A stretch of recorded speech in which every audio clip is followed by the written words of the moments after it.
Dios continúe bendiciendo tu vida de una manera muy especial. Yo soy René González, ministro de un nuevo pacto. Quiero darte la bienvenida a otra reflexión basada en el misterio de la gracia. Y en el día de hoy estaremos hablando acerca de cómo ser espiritual sin serlo.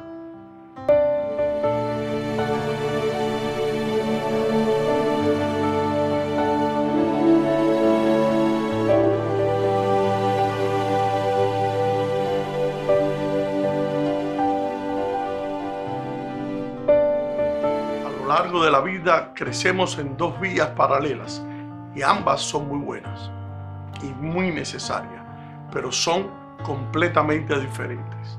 Y el objetivo del crecimiento del hombre natural es poder llegar a convertirse en un adulto autosuficiente, reflexivo y muy responsable. Por eso entrenamos a nuestros hijos para que trabajen duro y puedan alcanzar todas las metas que se propongan en la vida de acorde a sus capacidades. El crecimiento espiritual, por su parte, implica poder llegar a depender mucho más de Dios.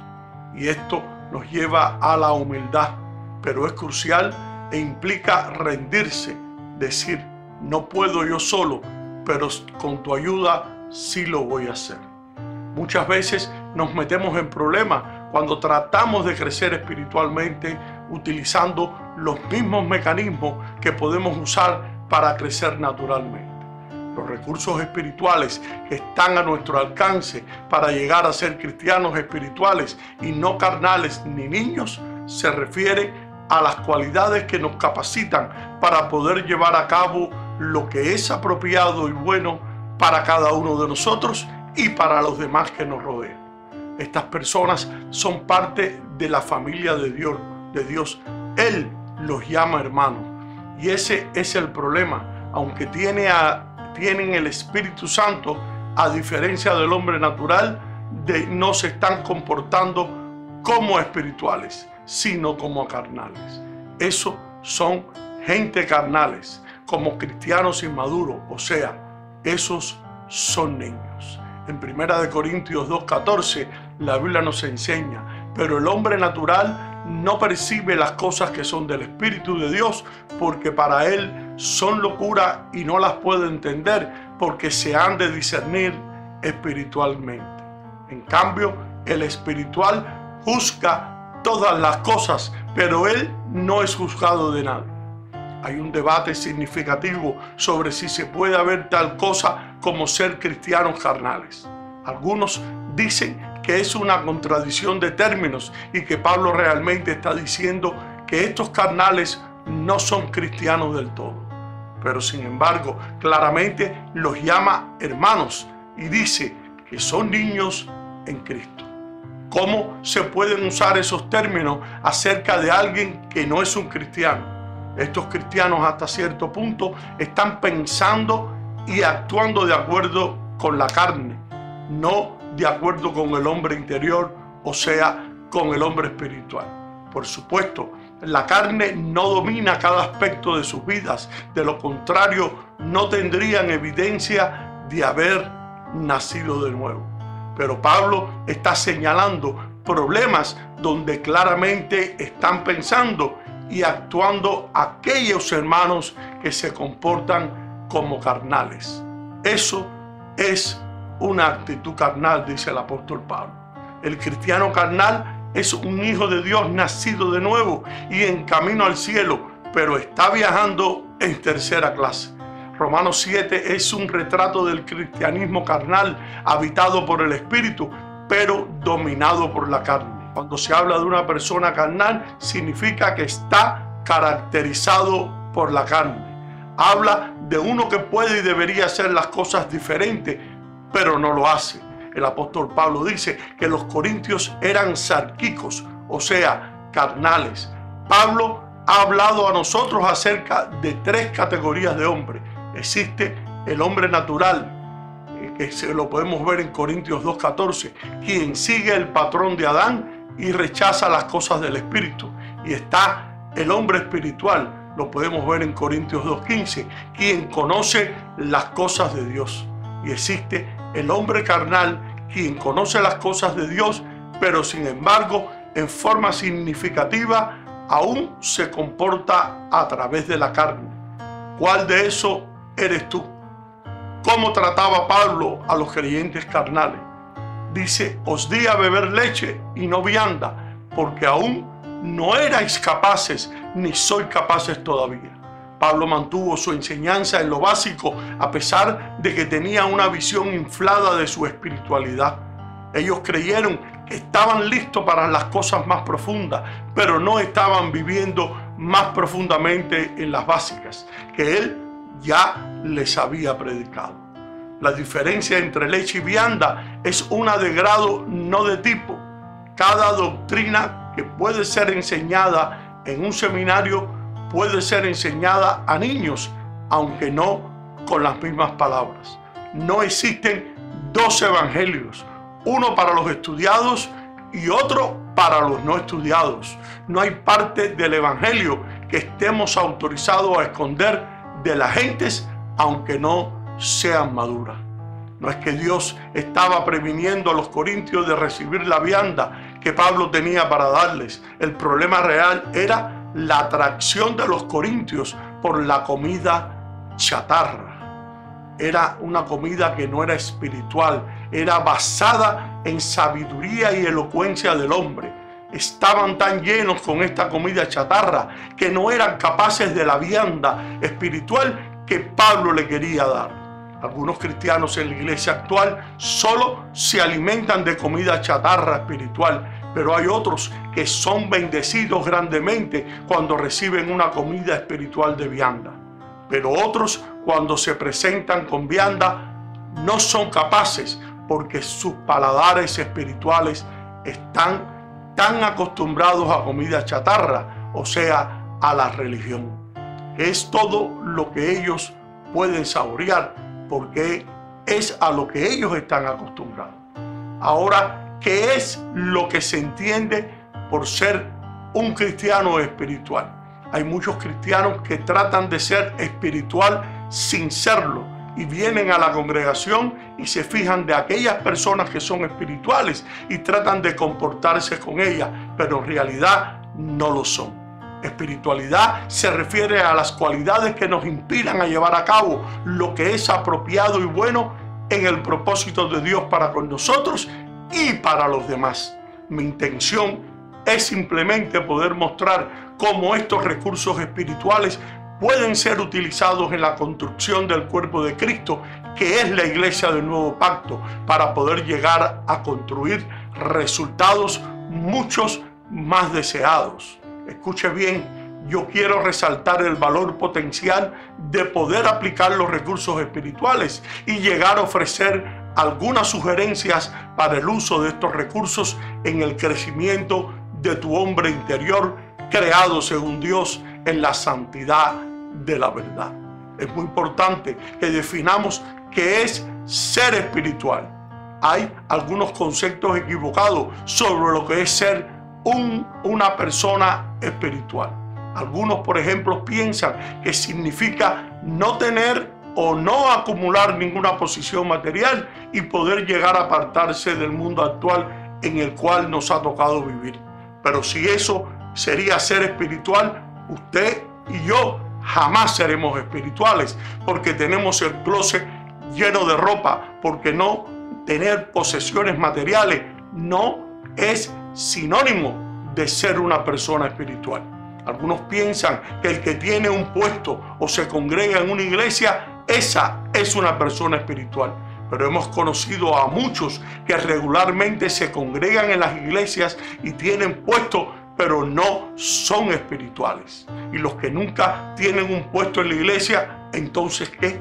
¿Qué sería de ellos? ¿No serían espirituales?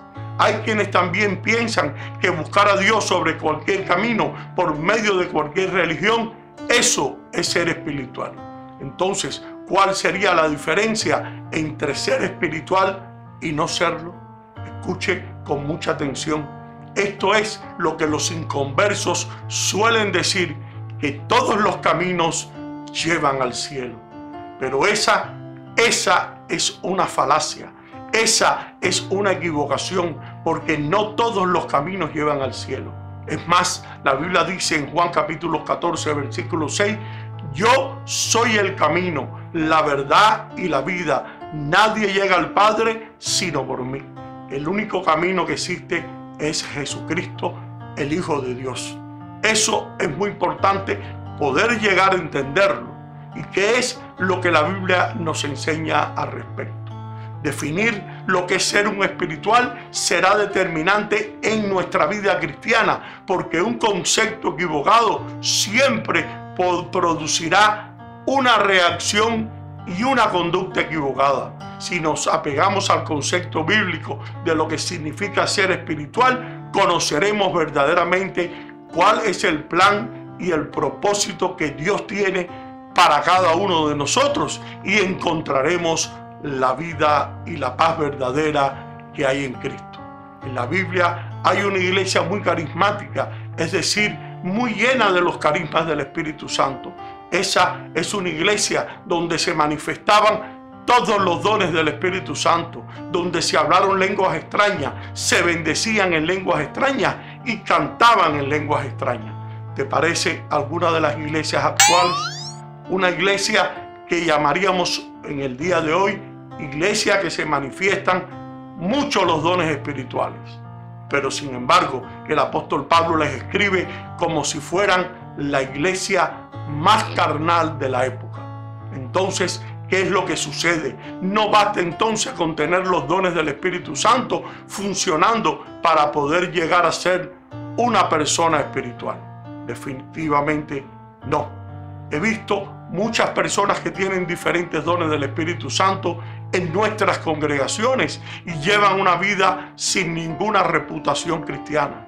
Esta iglesia a la que yo me refiero de hoy en día es una iglesia que se caracteriza por tener muchas divisiones. Algunos eran seguidores fanáticos, unos decían que eran de Pablo, otros de Apolo, otros de Cefas, y otros decían, yo no sigo ni a Pablo, ni a Apolo, ni a Cefas, yo sigo a Jesús, pero causaban muchas divisiones entre sí. ¿Conoces alguna de esas iglesias hoy en día? Ahora, ¿será espiritual una iglesia en la que abundan las divisiones? No, nunca sería esa una iglesia espiritual. Es muy importante guardar la unidad del Espíritu en el vínculo de la paz, y no podemos ser espirituales y caer en lo que dice Pablo en 1 Corintios 3:1. Dice, yo, hermanos, no pude dirigirme a ustedes como a espirituales, sino como a inmaduros, apenas niños en Cristo. De esta manera, el apóstol Pablo describe a los espirituales y a los no espirituales. Para el apóstol Pablo, una persona espiritual era una persona madura, pero un no espiritual es un niño en Cristo, o sea, es una persona inmadura. Dice, les di leche porque no podían asimilar el alimento sólido, ni pueden todavía, pues aún son inmaduros. Aquí subraya la inmadurez como una de las características de un cristiano no espiritual. Mientras haya entre ustedes celos y contiendas, ¿no serán inmaduros? ¿Acaso no se están comportando como una persona inmadura según los criterios meramente humanos? ¿Ese es su comportamiento? Los niños por lo general siempre están peleando. El papá, la mamá y el abuelo resultan siempre siendo un árbitro porque no quieren jugar, porque el otro lo empujó, porque le quitó el juguete. Eso es típico de un niño y el sinónimo de un cristiano carnal. Por eso dice que una persona espiritual es una persona madura que ya no anda peleando por tonterías con la gente. Pero si usted es una persona celosa, pregúntele a su vecino si usted tiene celo, porque es una buena pregunta para su mujer o para su esposo o para un amigo, porque a veces los celos se manifiestan entre amigos y entre hermanos. Por eso Pablo dice, mientras haya entre ustedes celos y contiendas, ¿no serán inmaduros? ¿Acaso no se están comportando según criterios meramente humanos? Cuando uno afirma, yo sigo a Pablo, y otro, yo sigo a Apolo, no es porque están actuando con criterios humanos. Después de todo, ¿qué es Apolo y qué es Pablo? Nada más que servidores por medio de los cuales ustedes y yo llegamos a creer según lo que el Señor nos asignó a cada uno. Yo sembré, Apolo regó, pero Dios ha dado el crecimiento. A veces me preguntan cuál es el secreto de mi crecer como ministro de la palabra de Cristo. Y siempre recuerdo este pasaje cuando la Biblia dice, yo sembré, Apolo regó, pero Dios ha dado el crecimiento. Ese es mi secreto. Dios es el que da el crecimiento. El Señor es quien ha dado todo nuestro crecimiento. Pero no es solo el crecimiento numérico, sino también el crecimiento en el hombre interior, que asimismo se manifiesta a través de los frutos. Así que no cuenta ni el que siembra ni el que riega, sino solo Dios, quien es el que hace crecer. El que siembra y el que riega están al mismo nivel, aunque cada uno será recompensado según su propio trabajo. En Juan 3:1 la Biblia nos enseña, porque nada les dado al hombre que no venga de parte de él. En efecto, nosotros somos colaboradores al servicio de Dios, y ustedes son el campo del cultivo de Dios y son el edificio de Dios. El apóstol Pablo nos muestra que podemos vivir conforme a la naturaleza pecaminosa o podemos vivir conforme al Espíritu. Dos únicas maneras opuestas de vivir con resultados muy, pero muy diferentes. Así como el agua y el aceite nunca se mezclan, vivir conforme a la naturaleza pecaminosa y conforme al Espíritu, esos son dos polos opuestos. No hay un a medias, o estamos en un extremo o estamos en el otro, y el resultado de cada extremo es bien claro. Pablo continúa hablando al respecto, dice, ¿en qué estamos fijando nuestra mente? ¿En la naturaleza pecaminosa o en la naturaleza espiritual o en la naturaleza del Espíritu? Por eso es muy importante poder controlar nuestra manera de pensar. No puede ser únicamente en cosas pecaminosas. No puede evitar que los pájaros vuelen sobre su cabeza. De repente ve a una persona que lo atrae sexualmente, pero usted rechaza ese pensamiento. Usted no puede evitar que los pájaros vuelen sobre su cabeza, pero sí pueden evitar que le hagan un nido en la cabeza. Rechace los pensamientos, porque del pensamiento a la acción estamos a un solo paso. Como sabe que es un cristiano carnal o un cristiano inmaduro o un cristiano infantil, es porque todavía está sentado en esas prácticas. Los que son de Cristo Jesús han crucificado la naturaleza pecaminosa con sus pasiones y deseos. Gálatas 6:8 dice, el que siembra para agradar a su naturaleza pecaminosa, de esa misma naturaleza cosechará destrucción.